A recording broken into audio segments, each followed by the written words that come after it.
one thought on every game with NFL Insider KC Joyner, footballscientist.com. We'll get his take on the Eagles, what happened in that loss against the Ravens. Is there something to build on? More injuries we told you about. Go to our website, 973ESPN.com, for all the latest on the Eagles' injuries.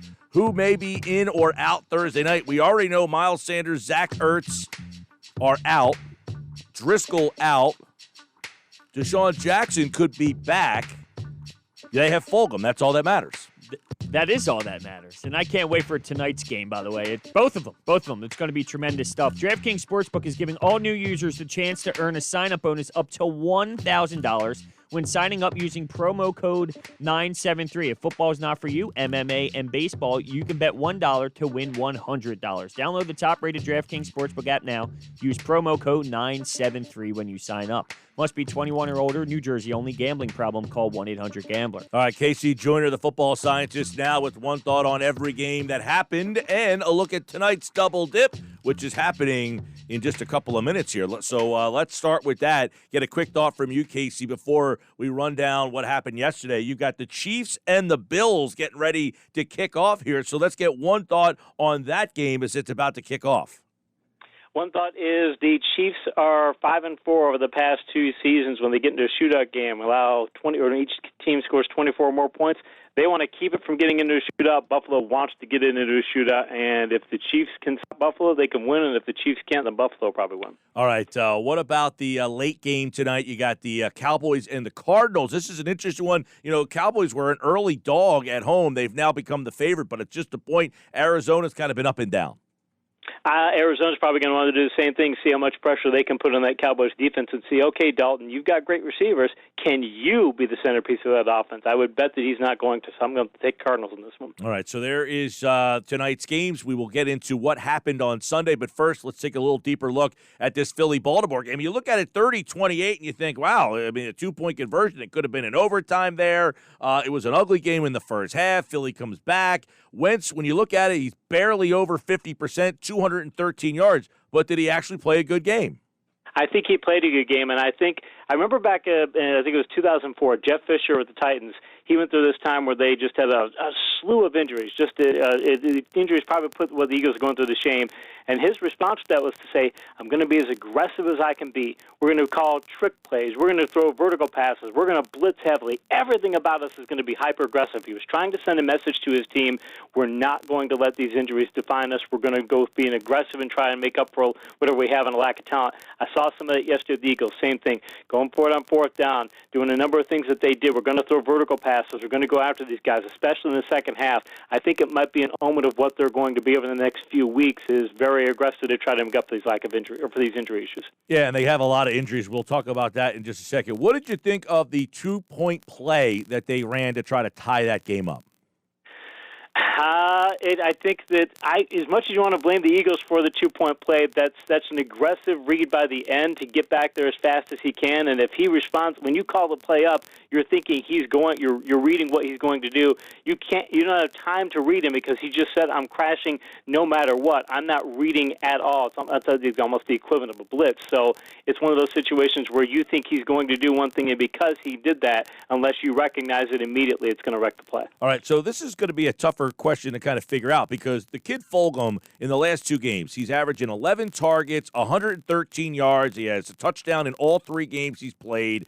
What do you do when you have Deshaun Jackson, Alshon Jeffrey, Zach Ertz, Dallas Goedert, Jalen Reagor all back? I mean, has he earned a role and a big role in this offense? He's earned a big role in this offense. You can't do what he's done. I mean, they only had 4 completions or penalties on vertical passes, and he had 2 of them, and he got 67 yards if you include the pass interference penalty. Kind of chintzy play, but still counts 49 yards. So you have to include him in there because Jackson's not been able to stay healthy, and Jeffrey's not a vertical guy, and the other guy, nobody's been able to show that he's done what he's done. So you absolutely have to keep him going.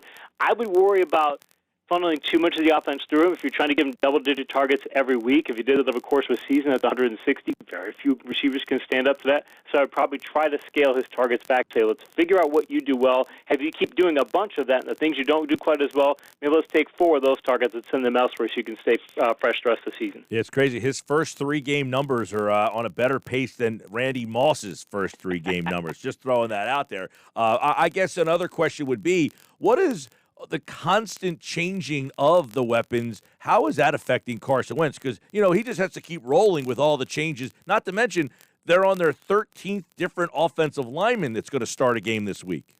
That's why I think they're trying to be aggressive and say, because Wentz is the only quarterback that's thrown an interception every game this year, and you go, wow, that's terrible.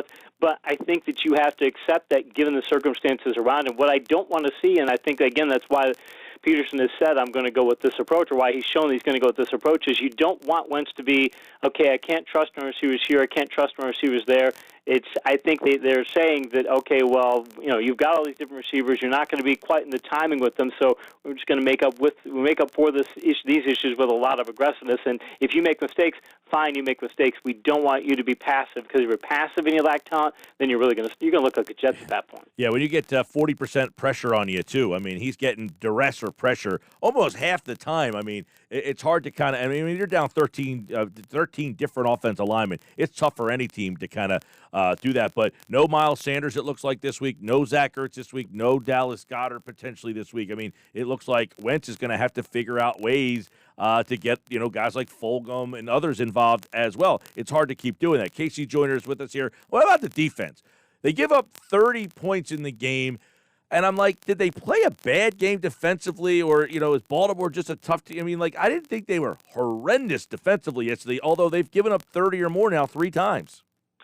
The offense, because of the aggressiveness, sometimes put the defense in bad positions. You have that 4th down play in the 4th quarter that gives Baltimore the ball at the 30-yard line. Okay, well, at the end, the defense is probably going to give up points in that situation. I think they only gave up field goal, but still, you're going to put them into situations of that nature. I did think that overall against the run, when you graded their run defense performance, it was consistent enough against Baltimore. Baltimore was probably, they were probably going into this week the second best run blocking team in the league, and the way Cleveland played on Sunday, I'd probably say the Ravens are the best run blocking team in the league, but the Eagles disrupted them enough. They didn't give a ton of carries to them, and all that. The Ravens only threw 2 vertical passes yesterday and completed 1. So, there was no vertical passing game, and part of that was they don't throw deep, but part of it also is because the Eagles said, look, we're going to take that away from you. And when you've got Marquise Brown, you do worry about him being able to get open deep, and the Eagles stopped them. So there were enough positive suits against the best offense in the league maybe to say, okay, I like the way they played. So if you watch that game yesterday and take a look at that tape afterwards, and you're an Eagles fan, knowing the injury issues they have, do you leave encouraged, or are you saying this is just not a very good football team? I'd love to see this team stay healthy for 1 week, just maybe not have a major injury one time, because I think that they're doing a lot of things well, and they're able to play call a lot of things, and they're being very creative and very aggressive. And it's been, in fact, over the last 3 games, I would have thought they wouldn't go. I thought they might have been blown out all 3 of these games, and they won 1 and nearly won the other 2. So I think it speaks very well for them. And then once the competition level starts to come back down, things may even out. But if they can't get this injury issue under control, and there's nothing they're doing wrong, but if you can't get it under control, eventually, as those Titans did under Jeff Fisher, you're going to run out of gas. Yeah, it's very frustrating with the injuries here, and obviously more injury news out today. No Sanders, no Ertz. It doesn't look like Driscoll will play. Most likely Lane Johnson will not play. That's on top of the guys that have already been out. All right, let's get one thought on every game in Week 6 that just happened. Boy, here we go. It was a wild one in Tennessee. The Titans win in overtime, 42-36, and you got Ryan Tannehill on an MVP pace. You got over 200 yards from Derrick Henry. Derrick Henry is a force of nature. As great as Tannehill is, as long as Derrick Henry is playing the way that he is, he's like Earl Campbell, but maybe even better than Earl Campbell, going a little old school there. And that's just, if power football always works, and if they got Henry going, power football is going to keep working. A great matchup next week against Pittsburgh. Yep, you got Tennessee and Pittsburgh next week. We'll have that game for you on 97.3 ESPN. Cincinnati's up 21. But they can't hold on. Vintage Rivers, 371 in the game. Big game for T. Higgins as well. But the Colts come roaring back. They win 31-27, but they give up 27. That defense has been questioned the last couple of weeks. It has been. Losing Darius Leonard is a gargantuan loss for them. He does things at the second level that nobody else can do. It says something for Phillip Rivers, though. It used to be that he would take whatever you gave him at receiver and put up elite numbers and elite performance, and yesterday he looked like the old Phillip Rivers. I don't know if he could do it over the course of a long stretch of games, but he can do it once against the subpar defense, so kudos to the Colts. All right, let's go to Atlanta and Minnesota, two teams that had better expectations. Minnesota, though, at home, you would think, all right, they can get this one. It's Atlanta that puts up a 40-burger. And I guess Matt Ryan, 371. Justin Jefferson, another monster game. Boy, Eagle fans are probably saying, hey, he was available when Jalen Reagor got selected. But you got to start wondering what Cousins' future's like. Yeah, you definitely have to. He's throwing all those picks. They were shut out in the first half, down 20-0 at halftime. Atlanta responded very well to the coaching change. I think that their team, I think they like their new coach. And the Vikings, they got their defense fixed for 1 week, and then they come back and do this. I mean, their defensive issues, it's getting to the point where I think they just don't have the talent. If you don't have the talent, good luck. Denver beats New England. It's a pretty much one of the bigger surprises of the day, I guess.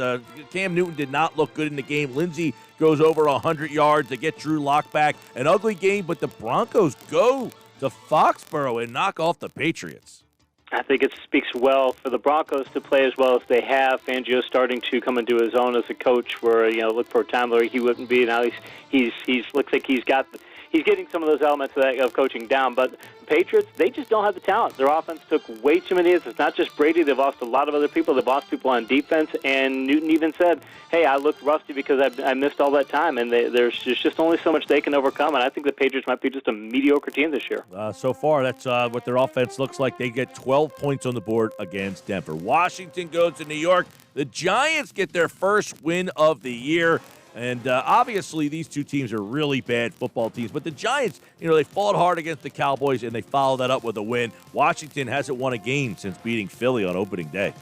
They haven't. They've looked bad. Their defense, though, for the first time they allowed 4 straight to 30 or more, so they allow fewer than 30 is a plus for them. The Giants, though, their defense is playing not great.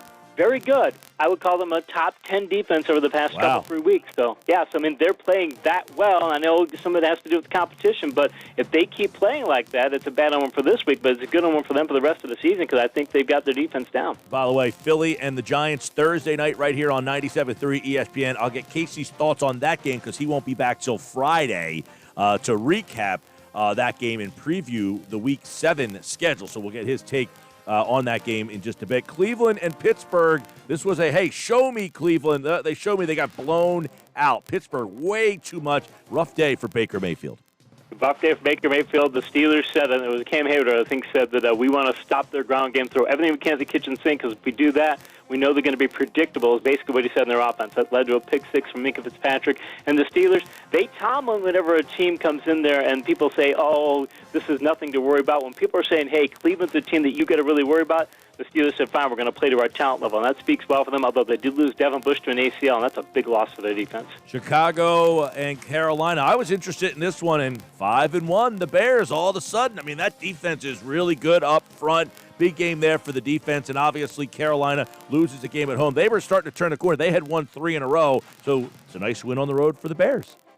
It is. Panthers would be better once to get McCaffrey back. Because only Davis is good, but he's not McCaffrey. Their offense really is centered around it. But the Bears' defense is a top 5 defense, and it's enough to where, look, their offense obviously isn't very good, but if you've got in this league, it's this year with all these points that are being scored, if you can play defense, you can win games, and the Bears are showing that, and that's why they're 5-1. Jacksonville at home, and no help because Detroit went down there and steamrolled them. If you're getting beat up bad by Detroit in your own building, this season looked like it could be in some trouble. Nice game for Keelan Cole Sr., by the way, 143, but not enough. Detroit with a big, I don't want to say a statement win for the Lions, but for them to get a road win, that's 2 road wins for the Lions this year. It's very big for them. I'd actually picked the Jaguars in that one, thinking they could keep up in a shootout, and they didn't. Cole has a good game. Chenault does nothing, though. Robinson does nothing for basically not for the second straight game in a row. That the Lions are able to do this speaks well for them. I don't think they're going to have a great season, but I really think that loss says more about the Jaguars and where they are. This might be a 3-win year for them. All right, New York, they really struggle. They get shut out. Just an abysmal performance by them. Miami's 3-3. All of a sudden, they've won a couple of games in a row. What do we think about this Dolphins team moving forward? Brian Flores for Coach of the Year because that's not a 500 team talent-wise. They still have a lot of problems, although they're playing better in the secondary. Their defense is starting to play quite well. Miles Gaskin's looking good on offense. I mean, they're finding what they can do and doing it as well as they can. But that game says as much about the Jets as anything. How Adam Gase hasn't been fired, I don't know. What does he have to do? They have to score negative points to you to fire him? I mean, it's I don't get it. Well, they got shut out yesterday, so that's a start in the direction that could get him down the firing plank here. All right, big one in Tampa as Brady and the boys, they thumped the Packers, and it was really the defense. I mean, the Packers' offense just looked out of sorts all game long. Ronald Jones had a big game. Gronk got back in the end zone for the first time in a couple of years, and Tampa Bay 38-10 over the Pack.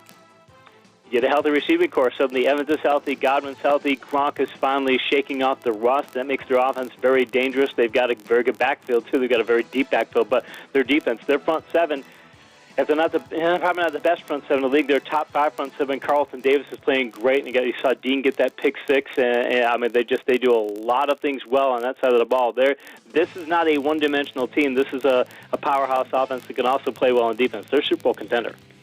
I like that Tampa team, too. They're starting to round into shape. You got the Sunday night game last night. You heard it here on 97.3 ESPN in San Francisco. They got embarrassed at home against the Dolphins the week before. They lost to the Eagles at home the week before. But this time against a team that a lot of people have a lot of respect for, the Rams, San Francisco gets the win. Garoppolo, 268. Kittle with a big play on 4th down. Barrett playing very well on defense for them, and said many times that power football can win. Power football can solve a lot of problems. If you have a lot of issues on offense, you can play power football and win. They can. Their front seven is still a very good front seven, even with the defensive injuries.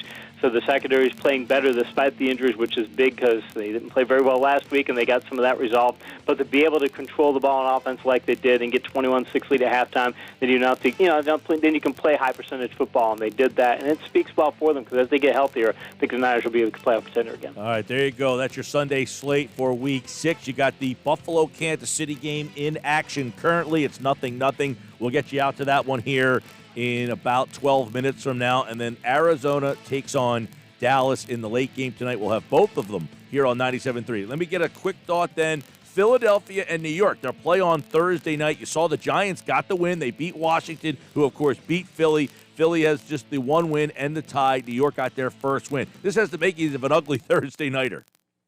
It does have the makings of an ugly Thursday nighter. Eagles are going to want to keep Freeman in check because Freeman has been nobody's going to replace Saquon Barkley, but they finally can get back to the type of offense they want to run. And they're going to have the Giants also have some very good people in very good receivers, and I think the Eagles are going to have to say, okay, we're just going to pick a couple people and whatever. I think, however, the Eagles' second, third cornerbacks and however they stop the tight end is going to be the definition of that game because if they can keep that offense in check, I think they can find out a big plays with Fulgham and what they've got left in their offense. Unbelievable. You're not going to see Sanders. You'll probably get a lot of Boston Scott, who, by the way, scored 3 touchdowns in a game against the Giants in that game last year. Of course, you can hear that game Thursday night right here on 97.3 ESPN. All right, that's one thought on every game from KC Joyner right here on the Sports Bash Live on 97.3 ESPN and the free mobile app. Casey, we'll talk to you Friday, pal. Thanks, Mike. All right, he is back on Friday with one thought on every Week 7 game and a recap of the Eagles and the Giants.